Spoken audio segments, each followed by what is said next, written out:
Luego de que el viernes 22 de marzo en la Asamblea General de la OEA, el Gobierno Nacional aceptó la reforma al reglamento de la Comisión Interamericana de Derechos Humanos, que ratifica la atribución de la Comisión para pedir medidas cautelares a los Estados miembros. La Secretaría Nacional de Comunicación de la Presidencia de la República está empeñada en demostrar que solo la Corte Interamericana tiene esa atribución.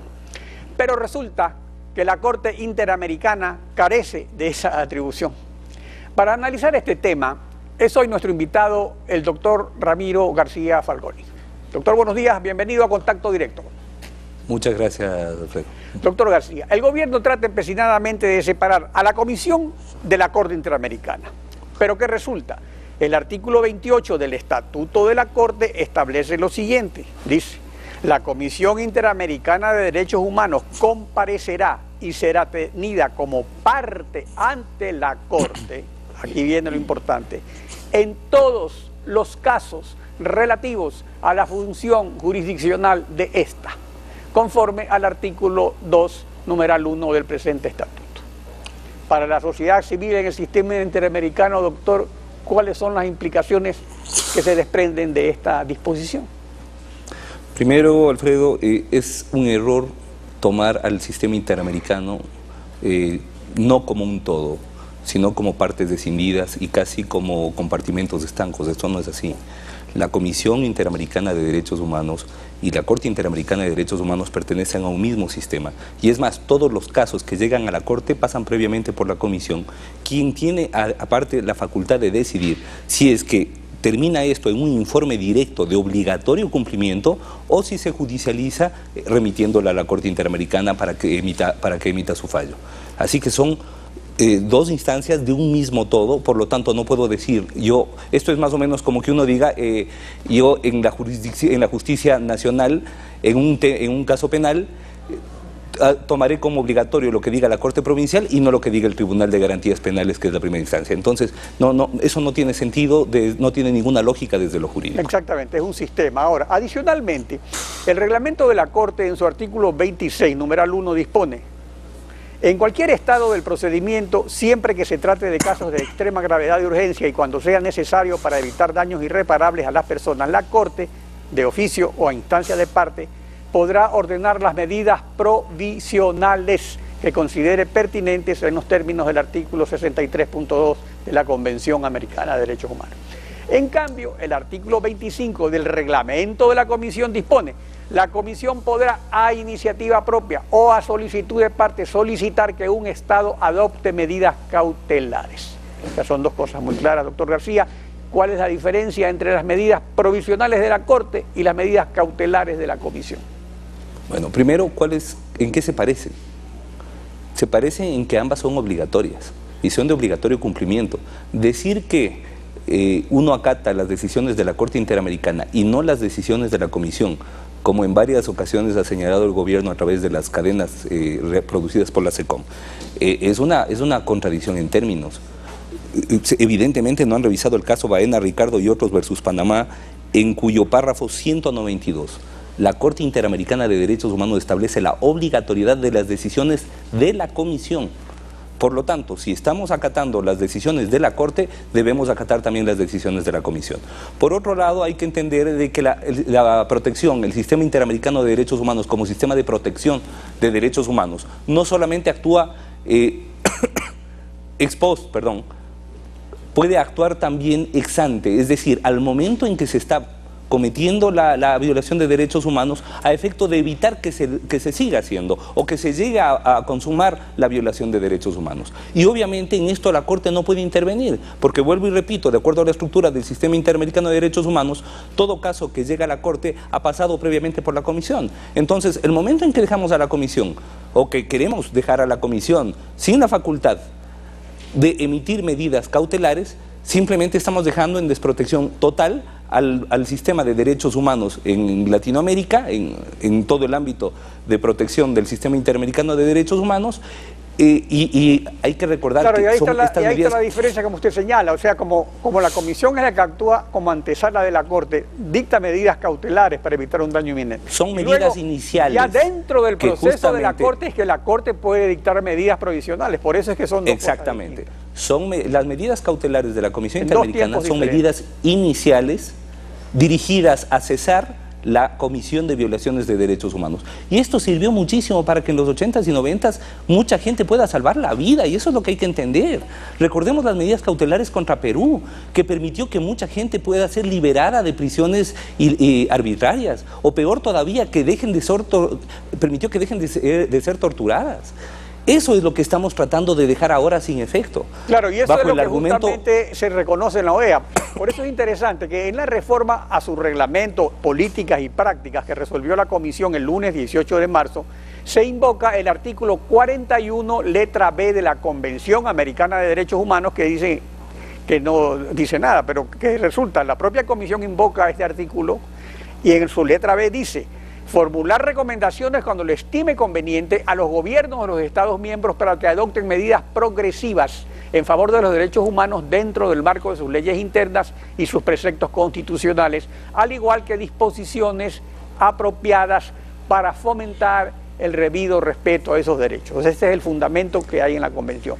Entonces, doctor García, según la técnica jurídica, ¿es necesario que en este artículo use el término medidas cautelares, o estas se encuentran en las disposiciones apropiadas que autoriza el mandato de la Convención en este artículo 41? Es decir, se ha utilizado medidas cautelares como una forma de denominar las resoluciones iniciales que toma la Comisión Interamericana a efecto de proteger derechos humanos. Pero en esto vemos que como país estamos haciendo un doble papelón. Por un lado, estamos liderando una iniciativa de reducción de protección de derechos humanos, lo cual ya es un contrasentido. Y por otro lado, esa iniciativa ni siquiera es acogida por la mayoría de países. Es más, usted ha visto la intervención del embajador de Uruguay, que fue muy fuerte. Nadie puede acusarle a Uruguay de neoliberal o de entregada al imperio, o ni mucho menos. La posición de Mujica ha sido muy coherente respecto de la izquierda, además con una trayectoria enorme, y sin embargo vemos que la posición de ellos es muy coherente en materia de protección de derechos humanos. Vemos una posición ambivalente de parte del gobierno. Por un lado, con iniciativas hermosas, por ejemplo, como el tema de la entrega de anticonceptivos gratuita por parte del Estado, que va no solamente en aras de evitar embarazos no deseados, sino de garantizar el derecho de la mujer el acceso de la mujer a sus derechos reproductivos.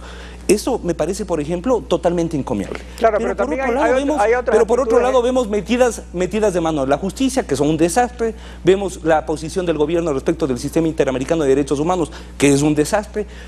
Liderar una cruzada anti-Comisión Interamericana de Derechos Humanos me parece totalmente un despropósito. Yo creo que los buenos esfuerzos del gobierno podrían ir dirigidos, reconducidos hacia otros sectores de derechos humanos que realmente requieren mayor protección. Entonces, yo creo que este empecinamiento, además con un adicional, este empecinamiento del gobierno, este punto de inflexión del gobierno con la Comisión Interamericana de Derechos Humanos, se produce a raíz de la emisión de las medidas cautelares en el caso del Universo. Entonces, claro, y así lo reconoció el presidente. Y como usted señala, lo de la ambivalencia es específico incluso en este caso.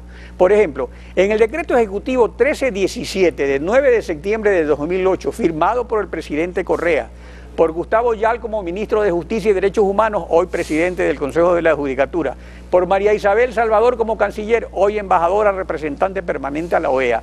En el artículo primero, textualmente se ordena, dice: confiérase al Ministerio de Justicia y Derechos Humanos la responsabilidad de coordinar la ejecución, atención, de sentencias, medidas cautelares, medidas provisionales, acuerdos amistosos, por ejemplo, como el que se hizo con los hermanos Restrepo, con el papá, y recomendaciones y resoluciones originados en el sistema americano de derechos humanos. Entonces, de acuerdo a este texto, que lo firma el propio gobierno, que no individualiza a la Corte sino al sistema, y se incluyen medidas cautelares como medidas provisionales, ¿se puede decir que está excluida la Comisión Interamericana? Vea, Alfredo, si algo yo creo que asignado a este gobierno es un doble discurso que se ha ido deconstruyendo más que construyendo a lo largo del tiempo. Es decir, una ambivalencia, un giro de 180 grados en un montón de materias, entre ellas la protección de derechos humanos. Hace 6 años lo que se nos planteaba por parte del gobierno era una absoluta adecuación de nuestro ordenamiento jurídico al sistema interamericano de derechos humanos. Ahora lideramos una iniciativa que quiere desbancar la primera parte del sistema interamericano, que es la Comisión. Mire usted, por ejemplo, en materia penal, el giro ha sido también de 180 grados. Pasamos de una amnistía masiva en Montecristi a duplicar la población carcelaria en un poco más de un año, en el último año, ¿no? Hemos pasado de 10.500 presos a 20.000 presos, es decir, una expansión del poder punitivo realmente irracional. Entonces, yo la verdad creo que el gobierno, como todo gobierno, tiene buenas intenciones respecto del país. El problema es que no sigue una línea coherente en muchos casos. Hemos visto un gran avance en algunas materias, vuelvo y repito, el tema de los anticonceptivos, por ejemplo, me parece un avance. El tema de la educación superior, y lo digo como profesor de la Universidad Central, me parece un gran avance. Es imprescindible garantizar el derecho a la educación digna de los estudiantes universitarios a través de un mejoramiento del nivel docente. Eso, por ejemplo, son avances que hay que reconocerlos.